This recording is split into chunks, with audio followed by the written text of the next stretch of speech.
বন্ধুরা, পার্ক সার্কাসে আজকে ধুমধুমার কাণ্ড ঘটে গেছে। বিশাল একটা অশান্তির পরিবেশ সৃষ্টি করা হয়েছিল। বিষয়টা বিস্তারিত বলছি।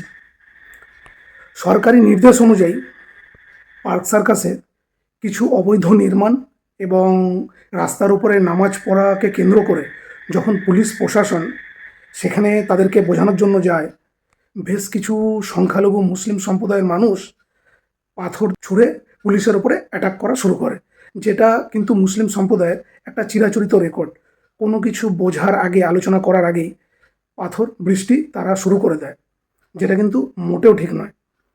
তো তারপরে পুলিশও লাঠিচার্জ করা শুরু করে, যার পরিণামে বিশাল একটা বিক্ষিপ্ত অশান্তির সৃষ্টি হয় এবং পাথর ছোড়ার কারণে কয়েকজন পুলিশ অফিসারও আহত হয় এবং কিছু গাড়িও জ্বালিয়ে দেওয়া হয়।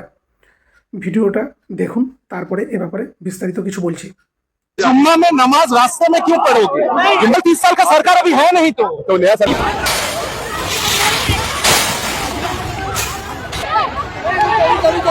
আচ্ছা, এমন কোনো কাজ যেটা সাধারণ মানুষের অসুবিধার কারণ হতে পারে, সেটা রাস্তা অবরোধ করে কোনো ধার্মিক কাজ বা নামাজ পড়াই হোক বা লাউডস্পিকার ইউজ করাই হোক, সেটা কিন্তু না করাটাই বাঞ্ছনীয়।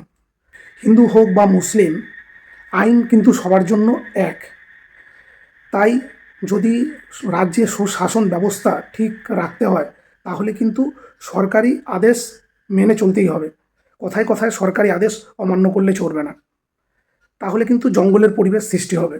হতে পারে পূর্বের সরকার কিছু অবৈধ নিয়মকে প্রশ্রয় দিয়েছিল বা সাপোর্ট করেছিল, তার মানে এই নয় যে ইলিগ্যাল কাজ লিগ্যাল হয়ে গেছে।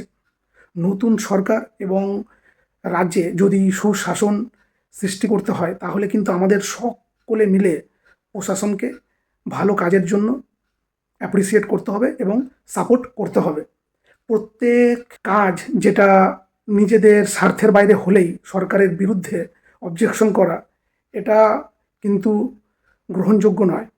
তার কারণ হচ্ছে, সরকারি আইন ধার্মিক প্রথা অনুযায়ী চলবে না, সংবিধান অনুযায়ী চলবে।